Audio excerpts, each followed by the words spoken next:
ದಿನಾಂಕ 29/4/2026 ಬುಧವಾರದಂದು ಶ್ರೀ ಕ್ಷೇತ್ರ ಧರ್ಮಸ್ಥಳ ಗ್ರಾಮಾಭಿವೃದ್ಧಿ ಯೋಜನೆ ಬಿಸಿ ಟ್ರಸ್ಟ್ ಸಂಡೂರು ಪ್ರಗತಿ ಬಂಧು ಸ್ವಸಹಾಯ ಸಂಘಗಳ ಒಕ್ಕೂಟ ಶ್ರೀ ಆಂಜನೇಯ ಸಮಿತಿ ಗೆಣತಿಕೆಟ್ಟೆ ಸಹಯೋಗದೊಂದಿಗೆ ಶ್ರೀ ಆಂಜನೇಯ ಸ್ವಾಮಿ ಪಂಚಾಮೃತ ಅಭಿಷೇಕ ಹಾಗೂ ಧಾರ್ಮಿಕ ಸಭೆಯನ್ನು ಹಮ್ಮಿಕೊಳ್ಳಲಾಯಿತು.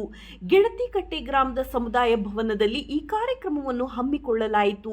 ಅಧ್ಯಕ್ಷತೆಯನ್ನು ಬಣಕಾರ್ ಹಪ್ಪಣ್ಣನವರು ವಹಿಸಿದ್ದರು. ಗ್ರಾಮ ಪಂಚಾಯಿತಿ ಅಗ್ರಹಾರ ಮಾಜಿ ಅಧ್ಯಕ್ಷರಾದ ಲೀಲಾವತಿಯವರು ಕಾರ್ಯಕ್ರಮವನ್ನು ಉದ್ಘಾಟಿಸಿದರು.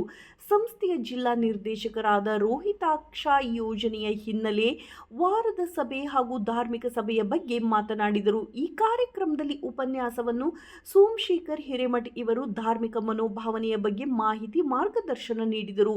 ತಾಲೂಕಿನ ಮಾನ್ಯ ಯೋಜನಾಧಿಕಾರಿಯಾದ ಸೂರ್ಯನಾರಾಯಣ್ ಭಾಗಿಯಾಗಿದ್ದರು. ಕಾರ್ಯಕ್ರಮವನ್ನು ವಲಯದ ಮೇಲ್ವಿಚಾರಕರು ಗಣೇಶ್ ಎಂಪಿ ಅವರು ಸ್ವಾಗತಿಸಿದರು.